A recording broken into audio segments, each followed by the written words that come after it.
যে আমাদের যদি ভুল থাকে তো ধরায় দাও। যদি ভুলের উপরে আমরা অটল থাকি তাহলে আমাদেরকে ছাইড়া যাওয়া উচিত, আমাদেরকে ছাইড়া যাওয়া উচিত, এই কথা আমাদের শায়েকরা বারবার বলে থাকে। আজ পর্যন্ত এরকম কোন শায়েক আমরা দেখি নাই যে আমার ভুল হইলে আমরা ধরায় দেওয়ার, যদি না শুধরাই তাহলে আমাদেরকে ছাইড়া যাওয়া উচিত, এইরকম ভাবে বলতে আমি শুনি নাই। হয়তো কেউ বলতে পারে, আমি শুনি নাই। এই জন্য ইসলামকে ফার্স্ট প্রাধান্য দিতে হবে। দেখেন, আমরা যদি দুনিয়ার হিসাবটাই যদি খালি বারবার করি আর পিছনের হিসাবটা যদি আমরা না করি, তাহলে মানে আখেরাতের হিসাবটা যদি না করি, তাহলে অনেক কিছুই বোঝার ভুল থেকে যাবে। এই যে নির্বাচন গেল, বর্তমান যে নির্বাচন গেছে, এই নির্বাচন বিষয়ে যে অনেকেরই মন খারাপ আছে। যারা মন খারাপ করছে, আমার ধারণা তার ভিতরে ইসলামের বুঝটা একটু কম আছে।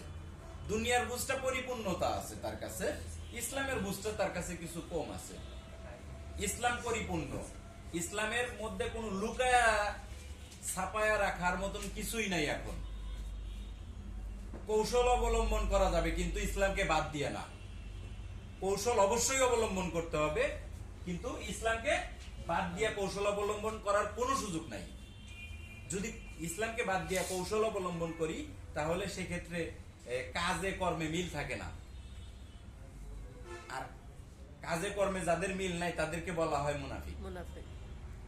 ইতিপূর্বে পৃথিবীর ইতিহাস থেকে শুরু করে এখন পর্যন্ত মুনাফিক দ্বারা ইসলামের কোনো উপকার আসে নাই, ভবিষ্যতেও কোনোদিন মুনাফিক দ্বারা উপকার আসবে না।